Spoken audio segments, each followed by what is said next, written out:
Hello guys, this is Immediate Tank and next here, and this is probably going to be the longest video I will be making for a long time.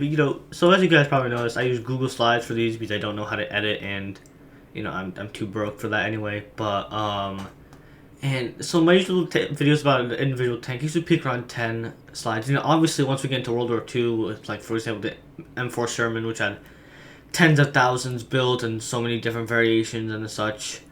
The videos will be getting longer, but this is going to be the longest video I've ever done for certain. It is about the tank corps of the American Expeditionary Force in Europe in World War One.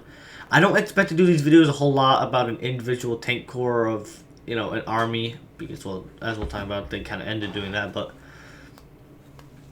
honestly, this just interests me so much, because usually when people think about tanks in World War One, they really have three different, categories they kind of look at. Either you're looking at the British tanks, the Whippets, and the land ships, or you're looking at the French, the Saint Chamond, the Schneider, and the FT, or you're looking at small individual tanks. We got the Germany's, 20 A7Vs, then we got, Russia's crazy Tsar tank.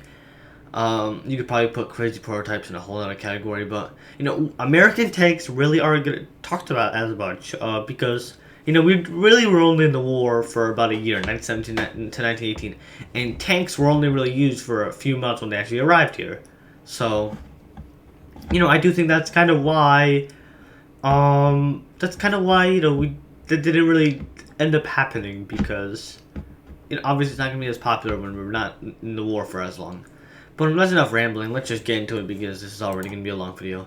So onto the backstory. Obviously, America joins the war in 1917 and sends the American Expeditionary Forces out to Europe. And obviously, tanks come with them. So originally, they wanted 2,000 Renault FTs and 200 Mark IV tanks. Heavy and light tanks, but that was changed. Instead, they would have 1,540 light tanks and 20 light tank battalions of 77 each. And then 900 heavy tanks and 20 battalions of 45 each. However, in World War One, there would only be 8 heavy tank battalions, the 301st to 308, and then only 4 light tank battalions, the 326 to the 346th. Obviously, that's 20. I can do math. However, because obviously all of these would be used in 1919, but that never really ended up happening because the war ended in October. So only the 301st, 331st, 344th, and 345th saw combat. So only a single heavy tank battalion actually saw service, which I'll actually discuss when we get to the interwar era. It's actually why American tank design moved a lot more to light tanks than heavy tanks, but that's beside the point. The first officer assigned to the unit was future World War II General George Patton, though the Corps as a whole would be led by a cavalry general named Samuel Rockenbach. George Patton probably rings a bell. As for preparing for war, George Patton himself would set up a tank school in Bourg, a area in France that started on November 10th, 1917, which is an exact year before the armistice. Well, one day off, 364 days. In the first half of 1918, the 326th and 327th would be organized there, while the 301st was raised at Camp Meade back in the States and later sent to train the British Tank School at Bovington Camp in England, because that's, where the heavy tank originated, so there's no real better place to train them. Now, onto the actual combat. First, let's talk about the Battle of St Mihail, also known as the St Mihail Offensive. The 326th, which was later renamed the 344th, under the command of Sereno Ibret, who was actually an important armored warfare figure, and he did a lot of stuff for the U.S. highway system and infrastructure like that. And the 327th, later the 345th, were the first tank battalions to see combat in Europe. And the three first U.S. tank battalions to see combat, period. On September 12, 1918, as part of the U.S. 4th Corps, they took place in the Battle of St. Mihail.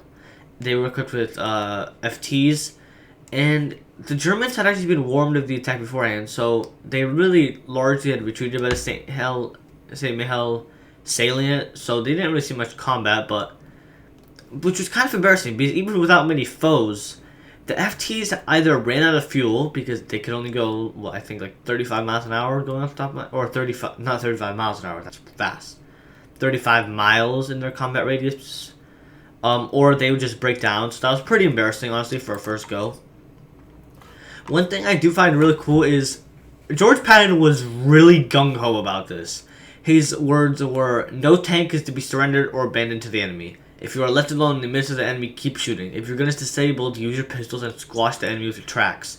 If your motor is stalled and your gun broken, still the infantry cannot hurt you. You hang on and help will come. In any case, remember you are the first American tanks. You establish the fact that American tanks do not surrender."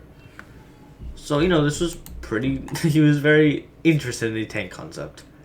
Then, as, you know, part of the U.S. 5th Corps, they also took place in the Muellers offensive on September 26th. Patton was injured on the very first day of the attack, and Major Brett would take over command of the 304th. Fighting was really fierce, fighting over the Air River, where infantry divisions were supported by the 344th and 345th. Machine gun fire also caused the tanks to not have infantry support. But Captain Dean Gilfillan of the 344th basically attacked anyway, even without infantry support. His tank literally caught on fire from 2 hard artillery hits, but yet he still managed to destroy several machine guns and kill a lot of soldiers before just barely escaping the tank. Shrapnel obviously hurt him, and he remained in command long enough to oversee another successful attack on Varennes. So yeah, these tank commanders were really gung-ho about tanks. Then south of Shepy, the that's supposed to be the the 35th Infantry Division, yeah, I got confused, was basically bogged down and kept in place because German soldiers fortified on a hill just wouldn't allow advance. Patton went on foot to survey the land and found that it would be uncrossable by tanks. So he handed out pickaxes and shovels to his troops to clear out the land, and he even hit one of them who was slacking off. Yeah, Patton is kind of a badass. He led his tanks into battle, but had to really back off to avoid fire. His tankers continued without him being there, and they took Shepy with the support of the 138th Infantry Division. Historian Carlo de Este labels this as one of the first ever examples of infantry-tank coordination, which is obviously how tanks are most successful. However, these attacks would result in pretty heavy casualties. The tank units persisted forward, often ahead of the infantry, which did score victories, but it also led to heavy casualties. By October 3rd, you know, this is not very long. You know, by October 3rd, 1918, and this is not very long, you know, of combat, 53% of officers and 25% of the 1st Tank Brigade had become casualties. And despite starting out with 127 FTs, and which was also supplemented by 14 more, so, you know, quick maths, that is 141, I think. Maybe, yeah, 141. By you know, October 3rd, they had gotten all the way down to 89, which is a lot of damage. By October 5th, that had even dropped even further to 30 only 2 days later. So in 2 days, they lost 59... Wait. Yeah, math. 59 tanks.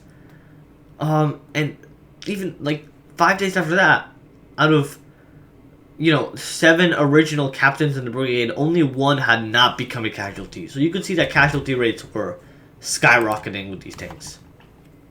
On October 11th, though, after tank mechanics had been hard at work, there were 48 tanks operational. But due to mechanical failures, most of these had to be withdrawn for even further repairs. So while the 1st Tank Brigade was away from the front, a makeshift 1st Provisional Tank Company under the command of Captain Courtney Bernard was formed on October 13th. It had 10 officers, 148 men, and 24 tanks. It was supported by the 344th Tank Battalion and 321st Salvage and Repair Company. The unit performed admirably actions on October 14th. That's weird.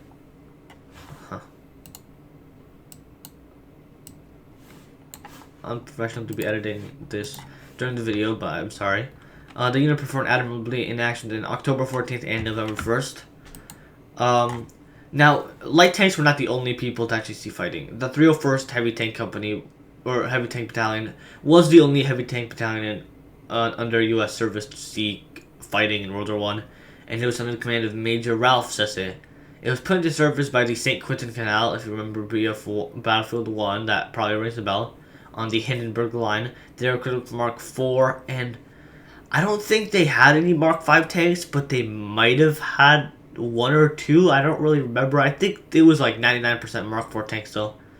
Honestly, these tanks just proved less effective by the late ones. By the end of day 1, the first day, September 29th, only a single tank out of the 40 that they had started with was operational. German artillery had knocked up 16, and the Allies had attempted to cover the attacks with smoke barrages, failed drastically because the wind blew the smoke back at the tanks, which essentially blinded them.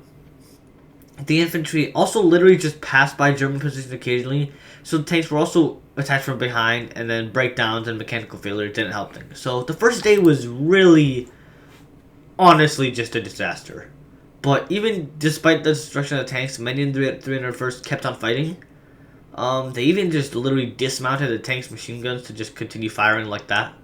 First Lieutenant John R. Webb reportedly single-handedly dispatched a German machine gun crew while his tank crew tried to dig their tank from a ditch. Casualties at the end were 20 dead, 85 wounded, and 7 missing. So even though there were really high casualties, I mean, they just kept on fighting.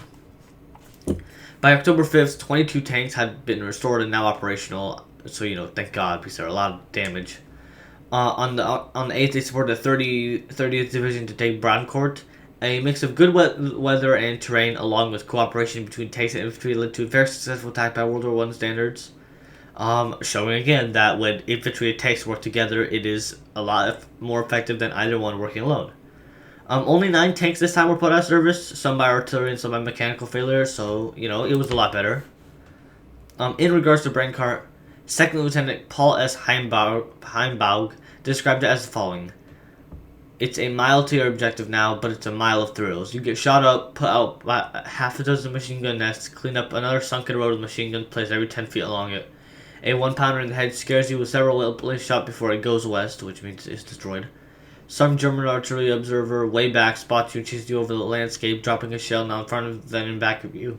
Here's your objective. You wait for the infantry to come up and your crew breathes a breath of fresh air. I cannot believe I left this horrible. I am sorry again. I kind of had to rush this for this video. On the 16th, they supported an attack on the Selle River with 2nd Corps, and a week later, they also supported the British 1st and 6th Divisions at Bausel, Ors, and Cotillon. By that point, they only had 12 tanks left. Their final attack was a success, with 0 casualties and reaching all but 2 objectives. However, while recalled for repairs, the armistice was signed on November 11th, and the war was over. So obviously, they didn't get to see any combat after that. There were 2 members of the Tank Corps, both from the 344th Battalion, who received Medals of Honor. So, Donald M. Call, while under heavy machine gun fire and German gas, returned back to the tank, which he had already escaped from, and rescued his captain from safety, carrying him back to friendly lines, although under sniper and machine gun fire, which obviously earned him a Medal of Honor. And then Harold W. Roberts was the driver of an FD with his friend Morgan. Their tank landed in a crater which was filled with water, and the engine running the tank in reverse was the only way it stayed afloat. One man had to stay inside to keep the engine on, and water kept shooting in, so Roberts told Morgan to go and basically sacrifice his life. Later, his body was recovered, and he was indeed dead from drowning. It was only a week from his 23rd birthday. He was very young, and he was posthumously given the Medal of Honor. As for post-war reduction, the years following the war led to a drastic reduction in the tank corps. So in November 1918, the corps had peaked at 20,212 soldiers, but by July 1st of the next year, it had shrunk down to 81 officers and only 213 enlisted men. There were arguments to whether the existence of this branch should even be a thing. Obviously tanks, they were all for tanks, but they weren't for it being its own branch, basically. Rockenbach, Patton, and Eisenhower argued back. Obviously they were in support of the tanks, but the National Defense Act of 1920 caused the corps to be dismantled, with all tanks going to the infantry. The U.S. tanks did have some advantage to in their entrance. When the British and the French tanks entered the war, Germany was still largely at its peak. Obviously, they were, not doing as good because of, naval losses by that point.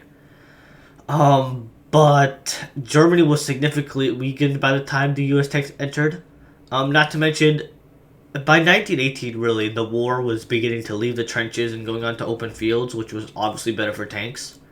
But that really doesn't lessen American contributions. They took place in major battles like St Mihail, and the Muellers Argonne offensive, along with being a major point in why we won the St. Quentin Canal battle. It also proved what would later be used in great effect during World War II. Tanks were most effective when paired up with infantry. That was learned during the First World War here. And that's also why a separate military branch for the tanks was basically abolished. Next video, I promised to discuss the National Army Tank Corps, but I feel like this episode was already long enough as it was. I think it's the longest video ever. Who knows? But all in all, I do think the AEF's Tank Corps is very effective. So I hope you guys enjoyed the video. Next time, obviously, we'll talk about the National Army Tank Corps. But until then, I hope you guys enjoyed the video, and this is the Tank NX out. Peace.